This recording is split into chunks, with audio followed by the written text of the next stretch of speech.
오케이.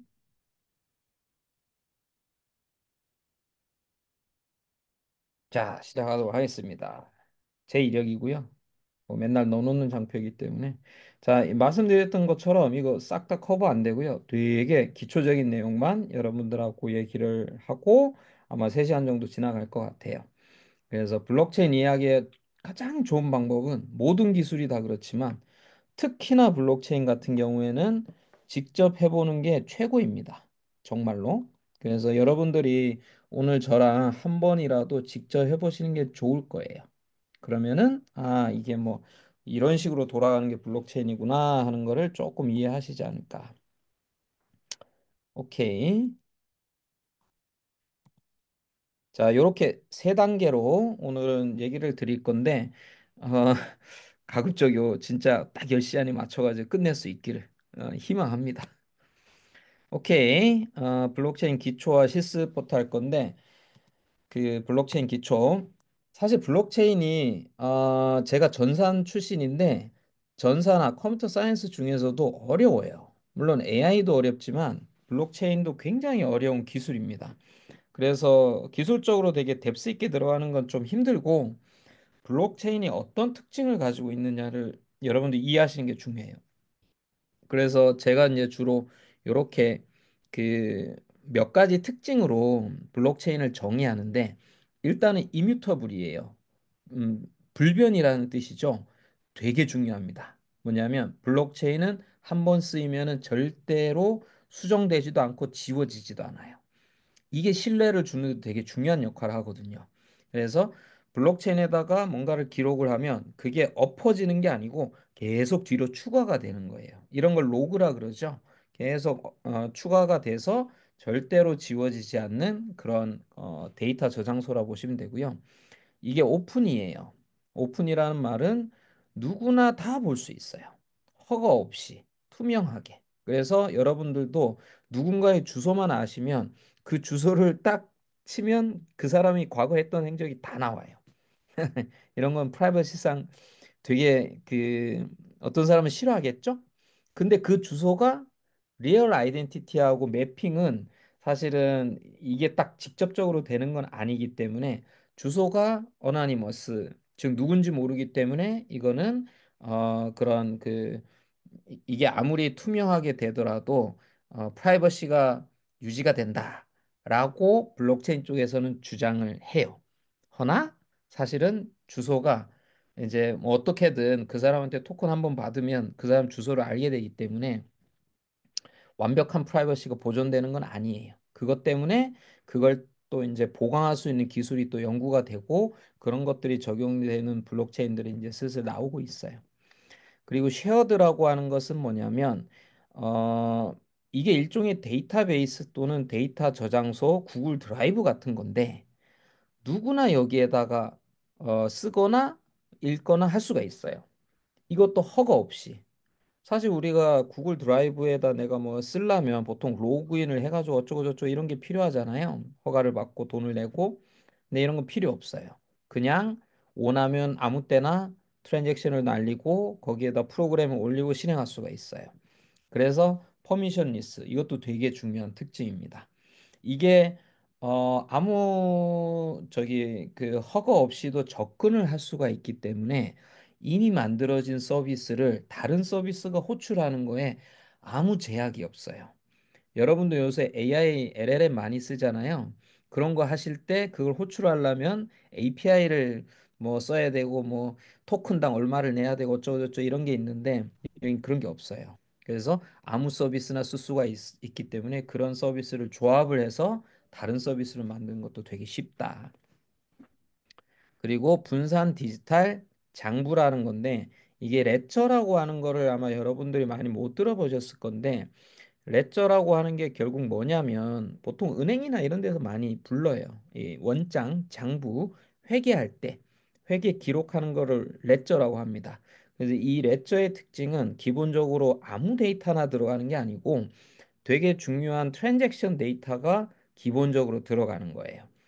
그런 것들을 레저라 그럽니다. 그래서 은행에도 보면은 뭐 누가 누구한테 돈을 얼마 보냈다 하는 이런 기록들 이걸 트랜잭션이라 그래요.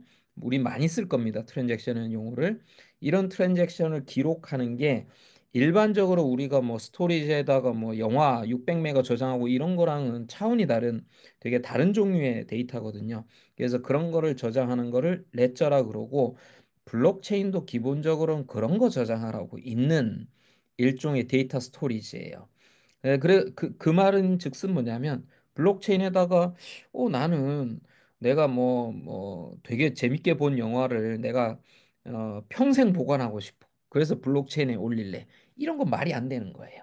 그리고 내 파일 뭐 다운로드 파일 한 개 뭐 100개 있는데 이거를 블록체인에 올릴래. 이런 것도 말이 안 되는 거예요. 즉 블록체인은 되게 그 중요한 데이터를 기본적으로 올리는 거고 한 번 올리면은 지워지지 않고 수정도 안 되기 때문에 되게 아껴 써야 되는 그런 데이터 스토어라고 보시면 되는 거예요. 그래서 기본적으로 블록체인에 들어가는 건 트랜잭션입니다. 거래 기록이라든가 또는 뭐 아이덴티티에 대한 정보라든가 뭐 그런 일종의 되게 중요하고 그러한 정보들 그리고 주로는 텍스트 정보들이 다 블록체인에 들어가는 겁니다. 그래서 지금 말씀드린 이런 특징들 때문에 블록체인이 어떤 결국은 베네핏을 가지냐면 트러스트, 트랜스페런시. 트랜스페런시는 아시겠죠? 예, 당연히 투명하니까. 근데 트러스트라는 게 결국은 뭐냐면 이게 한 번 쓰이면은 지워지지 않기 때문에 그리고 누구나 볼 수 있고 퍼미션 리스트로 접근할 수 있기 때문에 여기다가 뭔가를 우리가 어떤 식으로 하자라는 계약을 만약에 맺었다. 그러면 그런 계약서를 종이로 가지고 있는 거나 아니면 뭐 우리가 디지털 파일로 해서 USB로 가지고 있는 것보다 훨씬 더 신뢰할 수 있어요. 그렇겠죠? 뭐 제가 뭐 예를 들자면 사기에 쏘님하고 우리 이렇게 합시다 계약을 텍스트로 적어가지고 그거를 파일로 이래 서로 하고 있으면 한 사람이 고쳐도 되잖아요. 근데 블록체인은 그걸 딱 블록체인 위에다 올려놓으면 두 사람 다 못 고칩니다. 그래서 트러스트가 굉장히 좋은 거고 그래서 블록체인을 기본적으로는 트러스트 엔진이라고 그래요. 신뢰 엔진.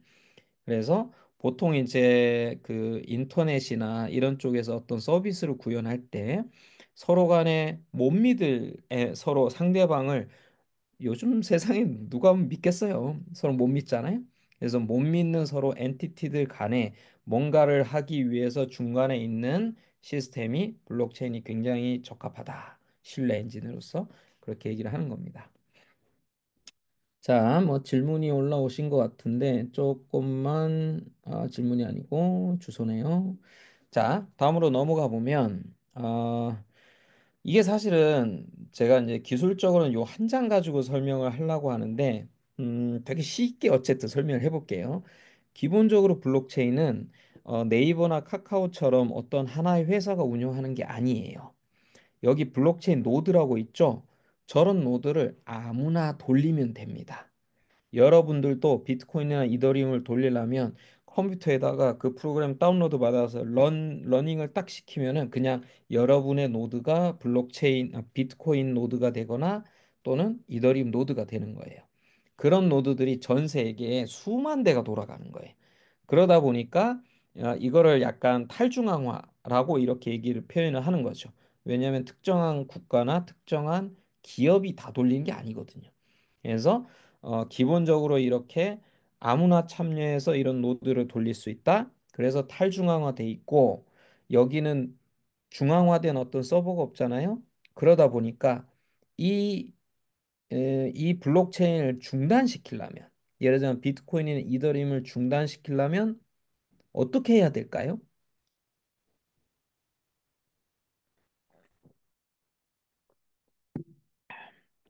댓글로 답변을 하셔도 됩니다. 그렇죠. 나래님이 정답을 말씀해 주셨는데 모든 노드들을 한꺼번에 종료를 해야 되는 거예요.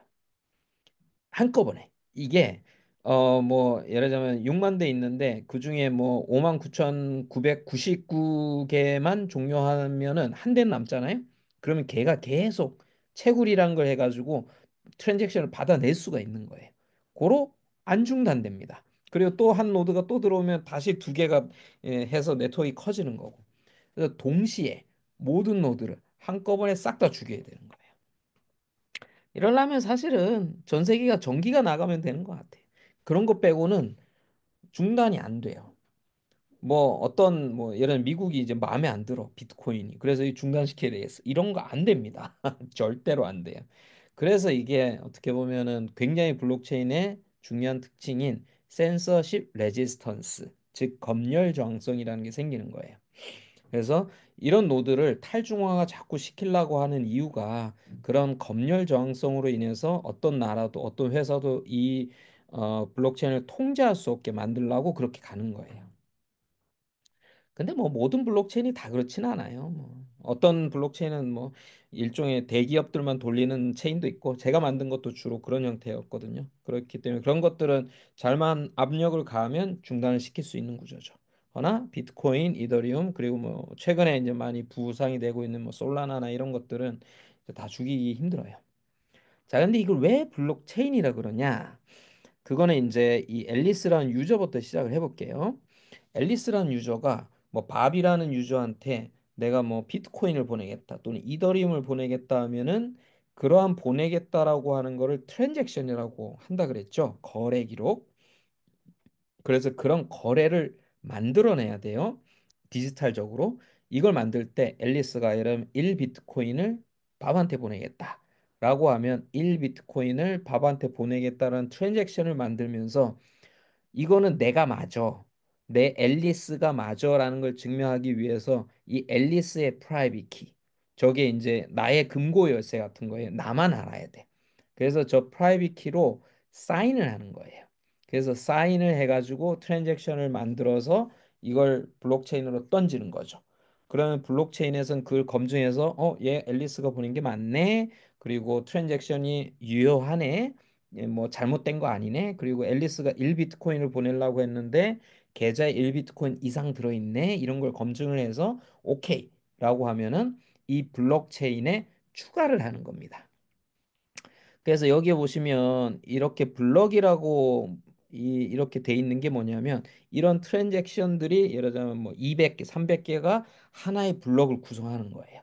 그래서 이걸 채굴이라고 부르는데 이 블록체인 노드를 돌리는 채굴자들이 이거를 트랜잭션을 받아서 쫙쫙쫙 쌓아가지고 아, 이 정도면 하나의 블럭에 다 들어오겠군 해서 하나의 블럭으로 만들어가지고 이거를 다른 노드들한테 자 이렇게 내 블럭을 만들었으니까 이제부터 요거 새로운 블럭이야 이러고 싹 다 던지는 거예요.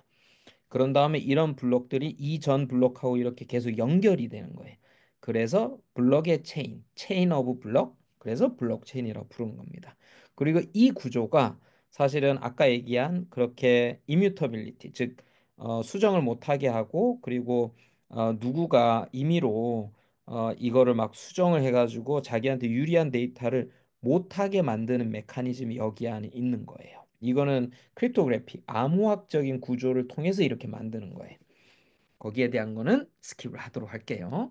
여튼 이렇게 해서 블럭에다가 트랜잭션이 기록이 되면 이제 얘는 세이프. 그래서 영원히 수정도 안 되고 그 상태대로 이뮤터블하게 남아 있다. 이렇게 보시면 됩니다. 그래서 여기서 좀 많은 부분을 설명을 드렸는데 이런 그 거래 기록이라든가 또는 코드를 올린다라든가 코드를 실행한다라든가 이런 게 모두 다 블록체인에서는 트랜잭션이다. 그리고 이런 트랜잭션을 날릴 때는 프라이빗 키, 앨리스가 가지고 있는 프라이빗 키로 사인을 해야 된다.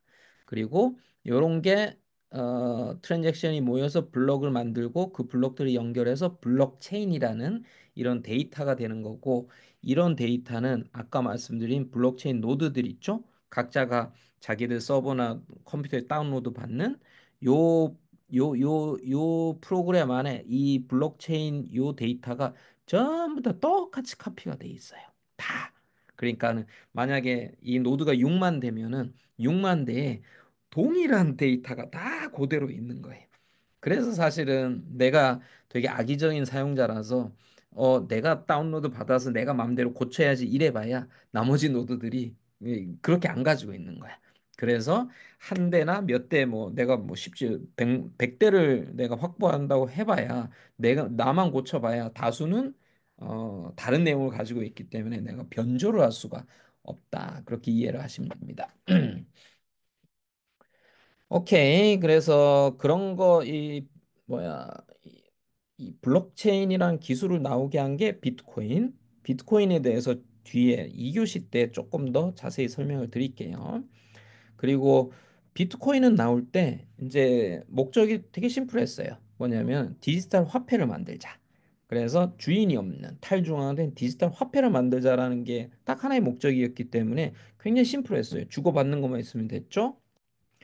근데 이제 비탈릭 부테인이라는 젊은 친구가 생각한 거죠. 야, 이 블록체인은 되게 좋은 구조인데 여기에 꼭 그렇게 거래만 하지 말고 이걸 제너럴 퍼포스로 즉 범용적으로 만들 수 없을까? 라고 해서 만든 게 이더리움이에요. 즉 여기에는 스마트 컨트랙트라는 코드를 올릴 수가 있는 거예요. 그럼 이 코드가 올라가면은 이 코드에다가 만약에 디지털 화폐를 구현하면 디지털 화폐 시스템이 되는 거고 여기에다가 뭐 아이덴티티 뭐 로그인 정보 같은 거를 로그인 서비스 같은 걸 구현하면 아이덴티티 서비스가 되는 거고 파일 시스템을 구현하면 파일 시스템이 되는 거고 다오를 구현하면 다오 서비스가 되는 거죠. 그래서 우리가 알고 있는 일반적인 블록체인은 프로그램을 올리는 거예요. 프로그램을 올려서 이 프로그램이 블록체인 위에서 돌아가게 만들고 범용적으로 돌릴 수 있는 블록체인을 만들게 되는 거죠. 자, 요까지가 이제 어떻게 보면 블록체인 인프라에 대한 얘기고 사실 사용자 입장에서는 블록체인이 뭐 어떻게 돌아가고 이런 거는 사실 잘 몰라도 돼요. 뭐 그냥 안전하다 이 정도만 알면 되고 사용자 입장에서 중요한 거는 월렛이에요. 아까 전에 앨리스가 비트코인을 보낼 때 프라이빗 키로 사인한다 그랬죠? 그럼 그 프라이빗 키를 어디다 보관할 거냐? 그게 월렛이에요. 그래서 우리가 지갑이라 부르는 보통 크립토 월렛이라 부르는데 이 프라이빗 키를 되게 안전하게 보관해야 되기 때문에 그렇게 안전하게 보관하는 것이 월렛이고 그래서 내가 월렛을 깔고 거기에서 누구한테 뭘 보낸다고 할 때 이 월렛에서 보관하고 있는 프라이빗 키로 사인을 하는 거예요. 그리고 프라이빗 키가 아까 전부터 계속 중요하다고 말씀드렸잖아요. 여러분들이 어쩌다 프라이빗 키를 도난당하잖아요. 그러면 여러분들 모든 돈이 다 도난당한 거예요. 모든 토큰, NFT 싹 다 도난당한 거라고 보시면 됩니다. 왜냐하면은 해커가 그 프라이빗 키 가지고 메타마스크를 깔고 프라이빗 키로 자기가 메타마스크의 계정을 띵 열면 여러분들 보는 거랑 똑같은 게 거기 다 보입니다. 즉 프라이빗 키만 있으면 블록체인에서 데이터를 싹 가져와 가지고 싹 다 내 거인 것처럼 만들 수가 있어요. 그만큼 프라이빗 키가 중요합니다. 그래서 보통 이제 메타마스크 이런 데 깔고 프라이빗 키 같은 거를 카피해 가지고 저기 뭐 메모장 이런 데 놓으시면 안 돼. 그러면 그거 다 해커의 먹잇감이 되는 거예요. 그래서 보통 프라이빗 키를 뭐 저기 뭐냐 저런 종이 있어요? 종이 같은 데다가 프라이빗 키를 생성할 수 있는 그 시드 구문이라 그러는데 그런 시드 구문 12개, 24개 이런 거를 기록을 해가지고 가지고 있는 겁니다. 그런 다음에 나중에 내가 필요할 때 복구할 때 이런 시드 구문을 쫙 넣으면은 나의 프라이빗 키가 다시 복구가 되는 거예요. 이런 게 번거롭잖아요. 그래서 하드웨어 월렛으로 사가지고 하는 사람들도 많이 있습니다. 요거는 이제 비싸요. 뭐 예를 들면 요거 하나당 10만 원, 뭐 10몇만 원 이렇게 해요. 그래서 프라이빗 키가 하드웨어적으로 들어가 있어요. 요 안에 구현이 돼가지고 들어가 있기 때문에 이 경우에는 내가 프라이빗 키로 사인한다라고 할 때 비밀번호 이 하드웨어 버튼을 눌러가지고 비밀번호 누르고 버튼을 눌러서 사인을 해줘야 돼. 즉 물리적인 어떤 동작이 있어야 어떤 작용이 되기 때문에 해커가 이것까지는 못하는 거예요. 그래서 여러분들이 뭐 크립토가 많다 그러면은 하드웨어렛을 하나 좀 가지고 있는 게 훨씬 안전하죠. 오케이. 그래서 오늘 제가 말씀을 드린 게 메타마스크. 원래 지난번까지는 제가 클립으로 했었는데 클립으로 하면은 앱들을 접속해 보기가 되게 제한이 돼가지고 그래서 메타마스크 제일 많이 쓰는 메타마스크 가지고 여러분들이 실험을 해볼 거예요. 네, 메타마스크는 이제 여러 종류의 블록체인을 다 수용합니다. 그래서 이더리움이 제일 유명하고, 그래서 이더리움도 가능하고, 제가 했던 클레이튼도 가능하고, 뭐 폴리곤, 그리고 오늘 테스트할 베이스라고 하는 체인도 여기에서 다 가능해요. 그래서 여러분들이 메타마스크에 친숙해지시면 이쪽 웹3나 블록체인 크립토 쪽을 그래도 꽤나 탐험을 해볼 수가 있습니다. 자, 그래서 이더리움에서 이더 혹은 토큰을 다른 사람한테 보낼 때 어떤 일이 벌어지느냐에 대한 건데, 이거 스킵할 겁니다. 여기 보시면은 어드레스 있죠? 0x1f9090 어쩌고 저쩌고 이런 게 주소예요. 여러분들도 메타마스크 깔고 주소 복사해 달라고 그랬잖아요. 그러면 저걸 주는 거예요. 오케이. 그리고 이제 여기에서 절로 보낸다라고 할 때 사인하고 이게 트랜잭션이 여기 올라가고 그리고 블록체인에 기록이 된다. 뭐 그래서 이런 거를 사실은 여러분들이 내가 밥한테 2더를 보냈는데 이걸 내가 어디서 보지? 내가 블록체인을 다 까봐야 돼? 이러잖아요. 그걸 볼 수 있는 게 블록 익스플로러라는 게 있어요. 그래서 이것도 오늘 실습을 좀 해볼 건데 모든 블록체인은 다 블록 익스플로러를 다 제공을 합니다. 그래서 내 주소를 띵 넣으면은 내 주소에서 했던 일들이 쭈르륵 나와요. 그래서 그걸 통해서 지금 내가 트랜잭션을 보냈는데 이게 잘 갔는지 이런 것들을 확인할 수가 있는 것입니다. 혹은 이제 내가 누구한테 어떤 주소로 뭘 보내려고 그러는데 얘 뭐 하는 놈이지? 라는 게 좀 의심이 되면 걔 주소를 여기다 집어넣어 보면은 걔 했던 이력이 다 나오는 거예요. 그래서 뭐 그걸 보고 이제 안심할 수 있는 사람이구나 아니구나 이런 걸 보셔도 되는 거고요. 오케이. 이걸 볼 때 이제 이런 것들을 봐야 된다라고 하는 건데 이것도 좀 이따 실습할 때 말씀을 드리고 여기에서 가스라는 개념이 나와요. 이게 뭐냐면 여러분들이 트랜잭션을 내가 누구한테 2더를 보낸다고 딱 보낼 때 이게 공짜일 리는 없잖아요. 그죠? 우리가 무슨 서비스를 쓰거나 AR을 써도 다 돈이 나오는데 그래서 여기도 돈이 필요합니다. 근데 이건 서브스크립션은 아니에요. 그 말은 뭐냐면 내가 트랜잭션을 날릴 때마다 그때마다 수수료를 일정 부분 내야 돼요.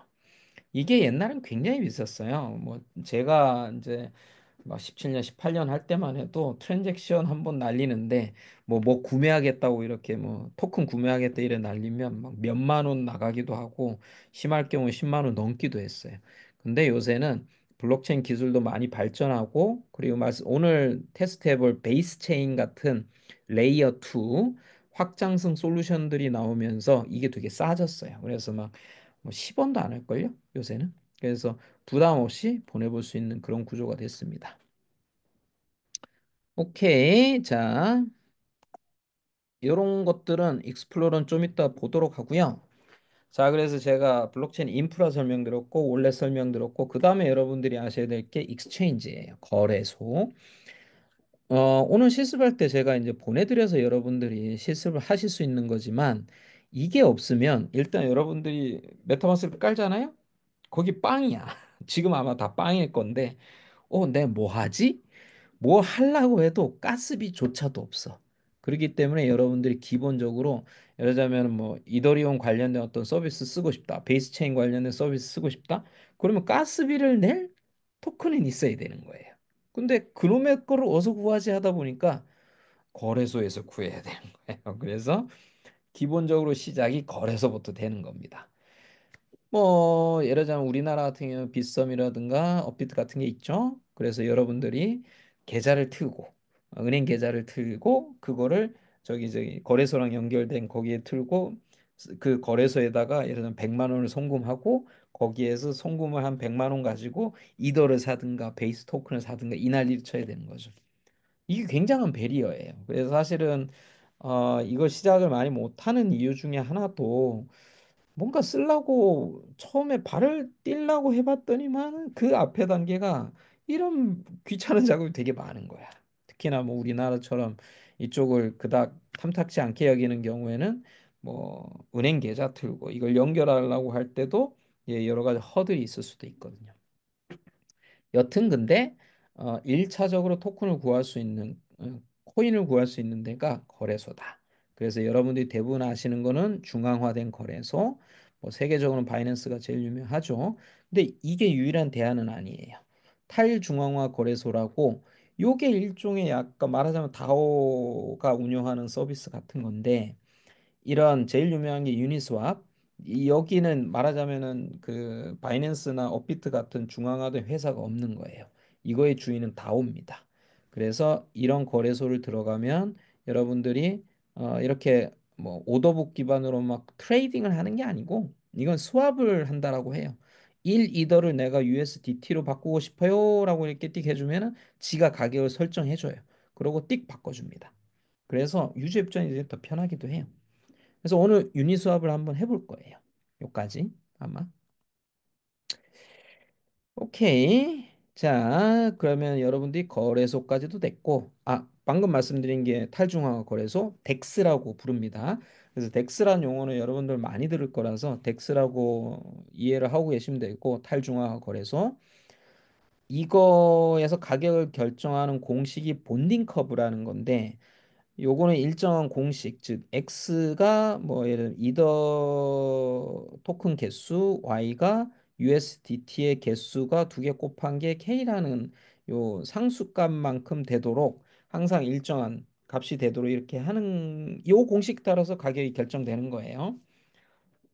이게 사실 되게 심플하지만 되게 파격적이었어요. 그래서 이 공식에 따라서만 가면 가격을 되게 심플하게 정할 수가 있거든요. 그리고 뭐 이더가 많이 들어오면 USDT 가치가 올라가는 거고 왜냐하면은 Y가 떨어져야 되기 때문에 뭐 이런 식으로 해가지고 가격 결정하는 게 되게 심플하지만 사람들이 이해할 만하게 나와서 덱스가 되게 된 거죠. 여튼 뭐 디테일한 나중에 여러분들이 좀 찾아보시고 그 다음에 여러분들이 조금 더 또 이해를 하셔야 될 부분이 온램프 오프램프라는 건데 자, 여러분들이 내가 이제 아까 말씀드린 거 코인을 좀 구해야 되는데 이거를 거래소 하려니까 너무 복잡해. 그럼 이거 말고 없을까? 라고 할 때 신용카드로 요새는 살 수가 있어요. 그걸 온램프라 그러는데 즉 법정 화폐로 크립토를 사는 거를 온램프라 그럽니다. 그래서 아까 메타마스크 같은 경우도 있고 뭐 문페이 이런 데도 있고 여러 서비스가 이런 온램프 서비스를 제공해요. 그래서 신용카드로 내가 25유로를 딱 결제하고 이더리움 25유로치 이더리움을 얻는 거죠. 근데 이것도 사실 이제 나라별로 규제가 다르기 때문에 이제 뭐 미국이나 이런 데는 잘 되는데 우리나라 같은 경우는 또 뭐 막혔다가 열렸다가 막 그래요. 그래서 마구 잘 되는 건 아니다. 허나 전 세계적인 추세가 이런 것들이 되고 있는 추세예요. 그래서 뭐 비자 카드나 마스터도 다 이쪽으로 들어와서 이런 카드 가지고 크립토를 살 수 있게 이런 식으로 가고 있어요. 자, 그럼 반대로 오프램프는 뭐냐? 내가 가지고 있는 코인이나 토큰을 법정화폐로 바꾸는 거를 오프램프라 그럽니다. 그래서 뭐 이거 뭐 여기에서 보여드리는 거는 중간에 있는 그림은 이거는 저기 뭐냐 그 은행 계좌로 들어가는 건데 이런 거 우리나라에서는 안 되고요. 이런 거는 미국 같은 데서는 뭐 제휴된 은행이랑 되는 것 같고 이제 가장 흔한 방식은 크립토 페이먼트라고 해서 요새 이제 이런 크립토 회사들이 신용카드를 만든 경우가 많이 있어요. 뭐 저도 하나 가지고 있는데 그러면은 이런 신용카드를 만들면 기본적으로 결제는 그 저기 뭐야 돈이 나가는 것처럼 돼 있지만 사실은 이런 신용카드 뒤에다가 우리가 예치를 해야 돼요. 이 신용카드를 만든 회사의 토큰으로. 그래서 제가 크립토닷컴에 이 MRO라는 토큰을 그때 하면 50만 원어치인가? 이걸 예치를 해놓고 요 카드 가지고 이렇게 쓰는 작업을 해봤었죠. 그러면은 써지긴 해요. 근데 이게 다 비자망을 통해서 가는 거기 때문에 한국 카드가 아니에요. 해외 결제망을 타고 비자 수수료 물고 막 이래. 뭐 허나 이제 주로 포인트를 많이 주죠. 포인트를 한 5%막 이렇게 막 세게 줘요. 그걸 크립토로 이렇게 주기 때문에 거기에 이제 매력이 있는 사람은 이 카드를 쓰는 거죠. 근데 여튼 이런 방식으로 내가 토큰이나 크립토를 가지고 있는데 이걸 가지고 현실 세상에 뭔가 결제를 할 수 있게 만드는 작업들이 지금 또 많이 많아지고 있다. 이렇게 보시면 됩니다. 가스피 아까 말씀드렸고 요거는 사용량에 따라서 가스피가 고정이 아니고 막 이 블록체인 사용량이 많아지면 가스피가 올라가고 또 사용량이 떨어지면 가스피가 내려가고 뭐 이래 들쑥날쑥합니다. 자, 요까지가 이제 여러분들이 프로그램보다는 일종의 그 토큰이나 코인을 보내고 받고 하는 이런 것에 대한 얘기들이었고 실제로 우리가 쓰는 서비스들은 이제 구현을 해서 블록체인 위에 올리는 거예요. 그 올리는 프로그램 이름을 스마트 컨트랙트라고 합니다. 근데 우리가 이제 뭐 개발자들은 그냥 뭐 예를 들자면 파이썬 프로그램 만들어 가서 서버에 올리고 클라우드에 올리고 뭐 AI 프로그램 만들어서 올리고 이래 가지고 돌리잖아요. 그런 프로그램과 스마트 컨트랙트가 무슨 차이가 있느냐? 어마어마한 차이가 있습니다. 자, 블록체인은 기본적으로 올라간 모든 데이터가 뭐라고 했죠? 이뮤터블, 불변이라 그랬죠? 그러면은 이 위에다 코드를 올리면은 코드를 고칠 수 있을까요? 없을까요? 못 고칩니다. 불변이에요, 이것도. 그래서 한번 내가 스마트 컨트랙트나 프로그램을 짜서 올린다? 그럼 이건 영원히 불변이에요. 사실 이런 프로그래밍은 없어요. 이 세상에. 그래서 되게 유니크한 건데, 그래서 개발자 입장에 되게 불편하기도 해요. 그냥 코드를 한번 올렸는데 업데이트를 그럼 어떻게 해? 업그레이드를 해야 되잖아요. 그래서 업그레이드를 하기 위한 여러 가지 트릭들이 많이 생겨나고 있어요. 그래서 그런 방식으로 업그레이드를 하긴 할 수 있어요. 허나 한번 올라간 코드는 영원히 블록체인 위에서 안 죽고 계속 누군가 호출을 하면 실행이 되는 구조로 해서 영원히 돌아간다. 이렇게 이해를 하시면 됩니다. 그게 어떻게 보면은 탈중앙화 그리고 그러니까 주인 없는 프로그램을 만들기 되게 좋은 구조고 그리고 신뢰를 줄 수 있는 그러한 구조가 된다. 그거를 프로그래밍하는 언어로 요즘 제일 많이 쓰는 게 솔리디티라는 언어다라는 것이고요. 뭐 스마트 컨트랙트를 어떻게 호출하는지는 뭐 스킵하도록 하겠습니다. 그래서 이런 스마트 컨트랙트 가지고 내가 어떤 앱을 만들면 그걸 D앱이라고 그럽니다. 이거 탈중앙화된 애플리케이션이라고 해서 뭐 예를 들면 탈중앙화된 광고 서비스 그리고 탈중앙화된 금융 서비스 뭐 이런 것들을 만들어서 올릴 수가 있는 거죠. 그리고 뭐 탈중앙화된 과학 서비스 이런 거 만들면 디사이 뭐 이렇게 하고 소셜 서비스 그러면은 탈중앙화 소셜 서비스 디속 뭐 이렇게 해가지고 또 올리는 거고 뭐 그렇게 하는 겁니다. 그래서 디앱이라 하면 여러분들이 블록체인 위에서 올라가는 애플리케이션이다라고 이해를 하시면 될 것 같아요. 이게 사실 탈중앙화 애플리케이션이지만 사실 탈중앙화 돼 있는 앱은 그렇게 많지는 않습니다. 오케이. 자, 요쯤 하고 여러분들이 이제 그럼 블록체인으로 무슨 응용 서비스를 만들 건데 할 때 제일 흔하게 만드는 게 지금까지 토큰이에요. 그래서 이 토큰에 대한 얘기가 여기 나오는 건데 그걸 펀저블 토큰, 즉 대체 가능한 토큰이라고 해서 펀저블 토큰, 우리 캐시 같은 거 그런 걸 만드는 겁니다. 그래서 뭐 이런 토큰 만들면 일정한 포맷이 있어요. 이게 ERC20이라는 토큰 포맷이고 요걸 그대로 따라 가지고 만들면 여러분이 토큰을 하나 만들 수가 있어요. 대충 코드 라인으로 치자면 한 20줄 정도 쓰면 여러분들 토큰이 하나 나옵니다. 토큰 코인 만드는 거 진짜 쉬워요. 그렇기 때문에 사기도 진짜 많은 겁니다. 오케이. 뭐 넘어가고 스테이블 코인 이런 거 넘어가고 그러고 이제 non fungible 즉 대체가 불가능한 어떤 유니크한 토큰을 NFT라고 그럽니다. NFT 많이 들어보셨을 건데 이제 시작이 요런 그림으로 시작이 됐죠. 뭐 이게 아마 가장 비싸게 팔린 디지털 아트인데 세상에나 요 이미지인데 이미지 파일인데 63밀리언 그러니까 한 800억쯤 되죠? 지금 환율로 900억쯤 되나? 그 900억의 이 JPG 파일이 팔린 거예요. 근데 이게 왜 900억씩이나 팔릴 수가 있느냐? JPG임에도 불구하고 파일은 카피가 가능하나 이 파일을 내가 소유하고 있다는 증명인 NFT는 나만 가질 수 있는 거예요.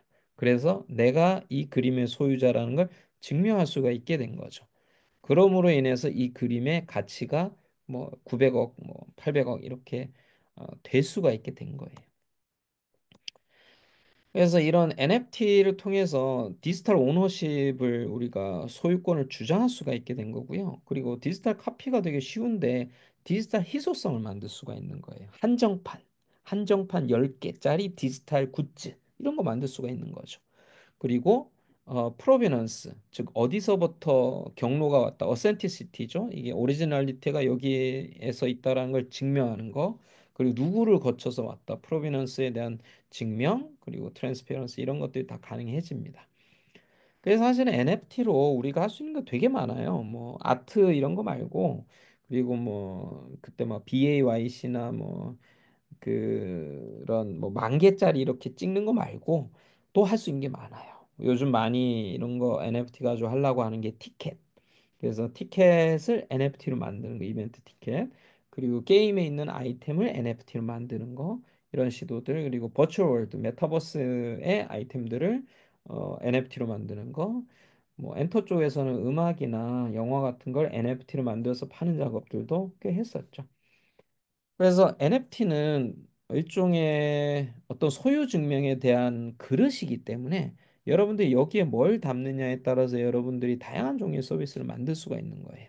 그래서 NFT를 너무 뭐 디지털 아트나 저런 컬렉터블, 수집품 쪽으로만 생각하지 마시고 이 틀에다가 뭘 담아서 새로운 소유 증명, 아니면 꼭 소유 증명이 아니어도 돼요. 우리 같은 경우에는 예를 들면 어떤 데 참석했다라고 하는 참석에 대한 증명으로 만들 수도 있고요. 또는 내가 인간이다, 인간 증명서 하나를 만들 수도 있겠죠. 그래서 인간 증명으로서의 NFT를 쓸 수도 있고요. 여러 가지 우리가 생각하기 나름입니다. 이런 거 다 스킵하고, 거버넌스도 스킵하고, 자, 시간이 어느 정도 됐으니 이제 실습을 하도록 하겠습니다. 오케이. 자, 실습을 하기 때문에 일단 녹화는 요쯤에서 녹화를 중지를 하고요.